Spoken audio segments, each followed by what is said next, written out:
Hello friends, આપણો વિષય વિજ્ઞાન અને ટેકનોલોજીની અંદર આજે આપણે ચેપ્ટર નંબર 6 જૈવિક ક્રિયાઓ એના વિશેની માહિતી મેળવવાની છે. યા લેક્ચરની અંદર આપણે પોષણ પદ્ધતિની અંદર શરૂઆતમાં આપણે જોયું હતું કે બે પ્રકારની પોષણ પદ્ધતિઓ છે, સ્વયંપોષી પોષણ અને વિષમપોષી પોષણ. એમાં લાસ્ટ લેક્ચરની અંદર આપણે સ્વયંપોષી પોષણ વિશેની માહિતી પૂર્ણ કરી હતી. આજે આપણે શરૂઆત કરવાની છે વિષમપોષી પોષણ. તો પહેલો પ્રશ્ન અહીંયા એવો પૂછશે કે વિષમપોષી પોષણ કેવાય કોને? તો કે જે સજીવો પોતાનો ખોરાક છે એ વનસ્પતિ અથવા તો પ્રાણી એટલે કે અન્ય સજીવોમાંથી પ્રાપ્ત કરતા હોય એ પ્રકારના સજીવોને વિષમપોષી સજીવો અને એ પ્રકારની પોષણ પદ્ધતિને વિષમપોષી પોષણ પદ્ધતિ કહેવામાં આવે છે. જે સજીવો પોતાનો ખોરાક અન્ય પદાર્થોમાંથી એટલે કે વનસ્પતિ કે પ્રાણીઓમાંથી મેળવતા હોય એ સજીવોને વિષમપોષી સજીવો અને એ પ્રકારની પોષણ પદ્ધતિને વિષમપોષી પોષણ પદ્ધતિ કહેવામાં આવે છે. તો ચાલો આપણે શરૂઆત કરી દઈએ આપણા ટોપિકની વિષમપોષી પોષણ પદ્ધતિ. તો હવે દરેક સજીવ છે એ દરેક સજીવની ખોરાક મેળવવાની રીત અને એનું પાચન કરવાની રીત છે અલગ અલગ પ્રકારની હોય છે. આપણે અગાઉ જોઈ ગયા છીએ કે દરેક સજીવ છે એ એક સમાન રીતે ખોરાક પ્રાપ્ત કરતો નથી, એટલે કે એની ખોરાક મેળવવાની રીત પણ કેવી હોય છે તો કે અલગ અલગ હોય છે, જુદી જુદી હોય છે. આ ઉપરાંત એ મેળવેલા ખોરાકનું પાચન કરવાની રીત પણ કેવી હોય છે, અલગ અલગ પ્રકારની હોય છે. એટલે કોઈ પણ સજીવ છે કે જે વાતાવરણની અંદર રહેતો હોય એ વાતાવરણની અંદર અનુકૂલિત થઈ ગયેલો હોય છે. હવે આ જે ખોરાક છે એ ખોરાકનો સ્ત્રોત અચળ પણ હોઈ શકે છે અને ગતિશીલ પણ હોઈ શકે છે. તો અચળ ખોરાકનો સ્ત્રોત કોને કહેશે આપણે? તો કે જે ખોરાકનો સ્ત્રોત એક જગ્યાએ સ્થિર હોય તો એને આપણે અચળ કહેશું, અને જો ખોરાકનો સ્ત્રોત છે એ ગતિશીલ હોય એટલે કે એક જગ્યાએથી બીજી જગ્યાએ સ્થાનાંતરિત થતો હોય તો એ પ્રકારના સ્ત્રોતને આપણે ગતિશીલ સ્ત્રોત કહીએ છીએ. તો હવે જો અચળ સ્ત્રોતની અંદર કોણ આવશે? તો કે ઘાસ. ઘાસ જો એક જ જગ્યાએ સ્થિર હોય છે એ સ્થાનાંતરિત થતું નથી. તો ઘાસ મેળવતા સજીવો દાખલા તરીકે ગાય છે, બકરી છે, ભેંસ છે, આ બધા પ્રાણીઓ છે ખોરાક શેમાંથી પ્રાપ્ત કરે છે? તો કે વનસ્પતિમાંથી એટલે ઘાસમાંથી પ્રાપ્ત કરે છે. તો આ સજીવોનો ખોરાકનો સ્ત્રોત કેવો થયો? તો કે અચળ થાય છે. ત્યાર પછી અન્ય ખોરાકનો સ્ત્રોત એટલે કે ગતિશીલ ખોરાક. તો દાખલા તરીકે હરણ છે, સસલું છે, આવા બધા સજીવોનો ખોરાક તરીકે ઉપયોગ કોણ કરે છે? તો કે માંસાહારી સજીવો. વાઘ છે, સિંહ છે, ચિત્તો છે, આવા બધા સજીવો છે નાના નાના પ્રાણીઓનો ખોરાક તરીકે ઉપયોગ કરે છે. તો આ પ્રાણીઓ છે જો સ્થળાંતરિત થાય છે એક જગ્યાએથી બીજી જગ્યાએ જાય છે. તો આ પ્રકારનો જે સ્ત્રોત છે એ સ્ત્રોતને આપણે ગતિશીલ ખોરાકનો સ્ત્રોત કહેશું. એટલે આવી રીતે છે દરેક સજીવની ખોરાકને પ્રાપ્ત કરવાની રીતો છે એ જુદી જુદી પ્રકારની હોય છે અને એનું પાચન પણ દરેક સજીવની અંદર અલગ અલગ પ્રકારે થતું હોય છે. શું તમને એવું લાગે છે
હોય છે.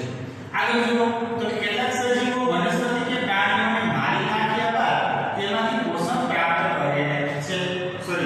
મારી નાખ્યા વગર તેમાંથી પોષણ પ્રાપ્ત કરે છે. એટલે કે ઘણા બધા સજીવો એવા હોય છે કે જે અન્ય પદાર્થમાંથી અન્ય સજીવમાંથી પોતાનો ખોરાક પ્રાપ્ત કરે છે, પણ એ સજીવને મારી નાખતા નથી. એટલે કે મારી નાખ્યા વગર એ અન્ય સજીવમાંથી ખોરાક મેળવી લે છે, એટલે કે પ્રાપ્ત કરી લે છે.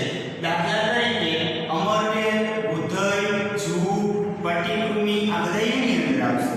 તો આ પદ્ધતિની અંદર શું થતું હોય તો સજીવો છે પોતાના ખોરાકનો આધાર અન્ય સજીવ ઉપર રાખે છે, પણ એ સજીવને મારી નાખતા નથી. દાખલા તરીકે અમરેલ આપણે છે અગાઉ જોઈ ગયા છે કે કોઈ વૃક્ષ છે એ વૃક્ષની ડાળી પર હોય અને એ વૃક્ષ જે ખોરાક બનાવે છે એમાંથી અમરેલ પોતાનો ખોરાક પ્રાપ્ત કરી લે છે. તો ખોરાક પ્રાપ્ત કરશે પણ વૃક્ષને મારી નાખતી નથી.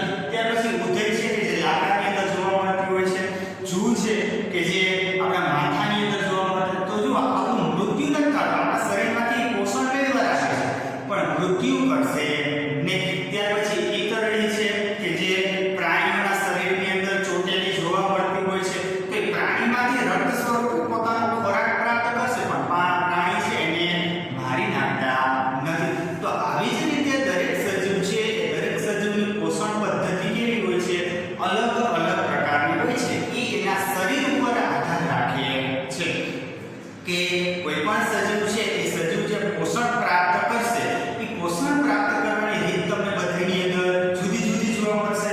જે પ્રકારે આપણે પોષણ પ્રાપ્ત કરીએ છીએ એવી રીતે સૂક્ષ્મ જીવો છે એ પોષણ પ્રાપ્ત કરતા નથી.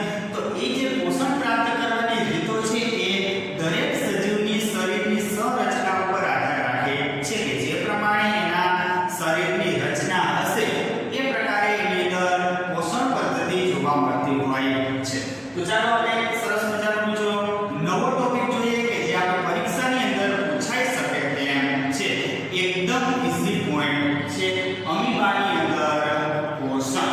તમને પાઠ્યપુસ્તકમાં અન્ય સજીવોની અંદર પોષણ પદ્ધતિ આપી છે પણ એમાંથી તમને આ પ્રશ્ન પૂછાઈ શકે તેમ છે અમીબાની અંદર પોષણ આકૃતિ સાથે વર્ણવો. તો તમારે આખો પોઈન્ટ લખવાનો છે. ચાલો શરૂઆત કરીએ. તો કે દરેક સજીવ છે એ દરેક સજીવની અંદર પોષણ પ્રાપ્ત કરવાની રીતો કેવી હોય છે, અલગ અલગ પ્રકારની, એટલે કે જુદા જુદા પ્રકારની જોવા મળે છે. આ ઉપરાંત એનું જે પાચન તંત્ર છે એ પાચન તંત્ર પણ અલગ અલગ પ્રકારનું હોય છે. શું કામે તો કે ખોરાક છે અલગ અલગ પ્રકારનો છે અને ગ્રહણ કરવાની રીત છે અલગ અલગ પ્રકારની છે. તો એનું જે પાચન તંત્ર હશે એ પાચન તંત્ર પણ કેવું હશે તો કે અલગ પ્રકારનું, એટલે કે જુદા પ્રકારનું હોય છે.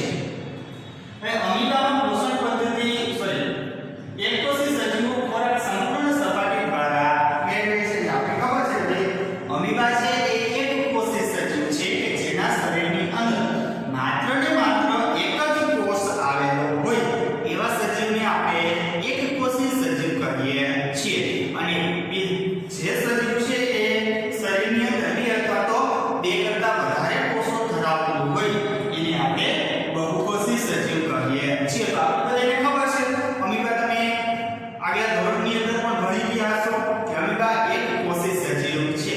હવે આ જે એકકોષી સજીવ છે એ ખોરાક કેવી રીતે પ્રાપ્ત કરે છે તો કે એની કોષની જે આખી બહારની સપાટી છે એ બહારની આખી સપાટી દ્વારા એ ખોરાક પ્રાપ્ત કરી શકે છે, એટલે કે મેળવી શકે છે. જેમ જેમ સજીવની જટિલતા વધતી જશે એનું બંધારણ છે શરીરનું બંધારણ એ અટપટું બનતું જાય કે જેથી કરી અને એનું જે બંધારણ છે શરીરનું એ જેમ વિકાસ પામતું જાય એટલે કે જટિલ બનતું જાય તેમ તેમ તેના શરીરની અંદર ખોરાક મેળવવાની રીત પણ અલગ અલગ પ્રકારની થતી જતી હોય છે. એટલે કે એ સજીવ છે જો જટિલ શરીર રચના ધરાવતો હશે તો એનું શરીર દ્વારા છે સપાટી દ્વારા ખોરાક પ્રાપ્ત કરશે નહીં. એને ખોરાક પ્રાપ્ત કરવા માટે વિશિષ્ટ પ્રકારનું અંગ જોશે. પણ અહીં જે અમીબા છે એ અમીબા એકકોષી સજીવ છે કે જે સરળ શરીર રચના ધરાવે છે.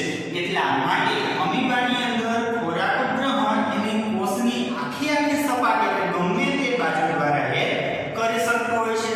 કેવી રીતે થાય છે તો કે સૌપ્રથમ જ્યારે ખોરાકનો કણ નજીક આવે અમીબાની જે સપાટી છે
જેવી રીતે અમીબાની અંદર ખોરાક ગ્રહણ કરવા માટેનું કોઈ વિશિષ્ટ અંગ નથી, એવી જ રીતે વધેલો કચરો બહાર કાઢવા માટે કોઈ પણ પ્રકારનું વિશિષ્ટ અંગ અમીબાની અંદર જોવા મળતું નથી. તો વધેલો કચરો અમીબા બહાર કઈ રીતે કાઢે છે? તો કે જે રીતે ગ્રહણ કર્યું એ રીતે બહાર કાઢશે. આખા શરીરની સપાટી પર કોઈ પણ જગ્યાએથી અમીબાની વધારાનો કચરો છે એને દૂર કરી શકે છે.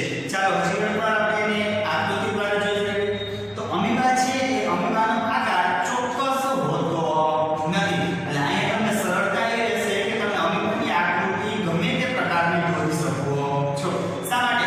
તો કે એનો આકાર છે એ ક્યારેય ચોક્કસ નિશ્ચિત હોતો નથી. કાંઈ તમને અમીબાની આકૃતિ દોરીને બતાવેલી છે કે એક કોષી સજીવ છે, આ એક કોષ કેન્દ્ર થશે, આ ફરતી બાજુ કોષ રસ અને આ કોષ દિવાલ. હવે એ આકૃતિની અંદર નજર કરો તો આ ખોરાકનો કોણ છે? શું છે? ખોરાકનો કણ. આ અમીબાના કોષનું કોષ કેન્દ્ર. હવે જો ખોરાકનો કણ નજીક આવ્યો છે અને બીજી આકૃતિની અંદર જુઓ આ ભાગમાંથી ઉત્પાદનો વિકાસ ન થયો, આ ભાગમાંથી ઉત્પાદન એટલે કે ખોટા પગનો વિકાસ કરી લે છે, પક્ષમોનો વિકાસ કરી લે છે. તો અહીંથી આ બે ભાગમાંથી જો પક્ષમોનો વિકાસ થયો, ખોટા પગનો વિકાસ થયો, ખોરાકનો કણ ક્યાં આવ્યો? નહીં. હવે ત્રીજા સ્ટેપની અંદર શું થશે? તો આ બે ખોટા પગ છે એ આ ભાગની અંદર જોડાઈ જશે, જોમાં જોડાઈ. બરાબર? અને ખોરાકનો કણ ક્યાં આવી જશે? અંદરના ભાગમાં આવી જશે. ત્યાર પછી ખોરાકના કણની ફરતી બાજુ શું કરી લે છે? અન્નધાનીનો વિકાસ કરી લે છે. અન્નધાની બનાવી લીધી. આ અન્નધાની કામ શું કરશે? તો કે આ ખોરાકનો જે જટિલ કણ છે એને તોડી નાખે છે, એનું વિઘટન કરી નાખે છે અને એ ખોરાકનો કણ છે એનું જટિલ સ્વરૂપમાંથી સરળ સ્વરૂપની અંદર રૂપાંતરણ કરી નાખે છે. પછી એ ખોરાકનો કણ હતો એ ખોરાકના કણનું પ્રસરણ એટલે કે જે ખોરાક છે એનું પ્રસરણ આખા કોષ રસની અંદર થઈ જાય છે. એટલે આખા કોષ રસની અંદર આ કણ છે એ ભળી જાય છે, એટલે કે એનું પાચન થઈ જાય છે.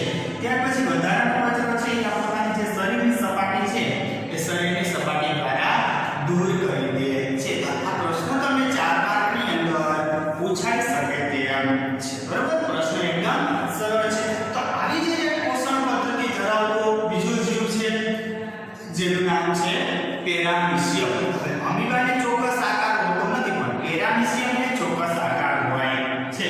ખબર છે એનો આકાર કેવો હોય છે? નથી ખબર? ખબર છે? ચાલો બરોબર છે, સરસ.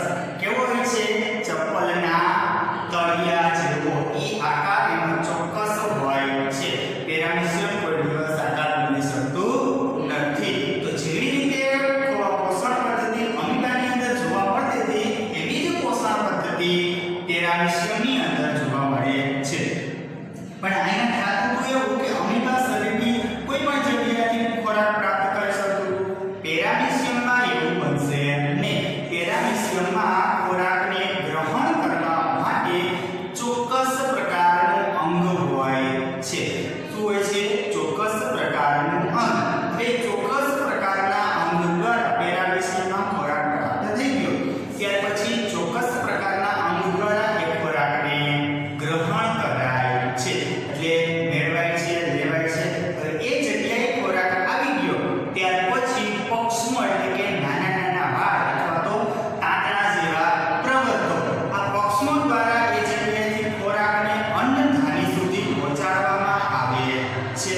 અને આવી જ રીતે છે કે જેમ અમીબાની અંદર પોષણ થતું હતું, પાચન થતું હતું, એવી જ રીતે પાચન છે એ પેરામીશિયમની અંદર થઈ જતું હોય છે. બરાબર છે? ચાલો તો આજે આપણો ટોપિક છે આપણે અહીંયા પૂર્ણ કરીએ. નેક્સ્ટ વિડિયોની અંદર આપણે મનુષ્યની અંદર પાચન કેવી રીતે થાય છે એના વિશેની માહિતી મેળવીશું. આજે તમારે હોમવર્કની અંદર શું લખવાનું છે? તો કે અમીબામાં પોષણ પદ્ધતિ આકૃતિ સાથે વર્ણવો. આ આકૃતિ પણ તમારે આજે હોમવર્કમાં દોરવાની રહેશે. અને આખી અમીબાની જે પોષણ પદ્ધતિ છે એ તમારે હોમવર્કમાં લખવાની રહેશે. તો ચાલો આપણે નેક્સ્ટ વિડિયોની અંદર મનુષ્યની પાચન પદ્ધતિ વિશેનો અભ્યાસ કરીશું. જે બોર્ડ પરનું વર્ક છે એને તમે જરા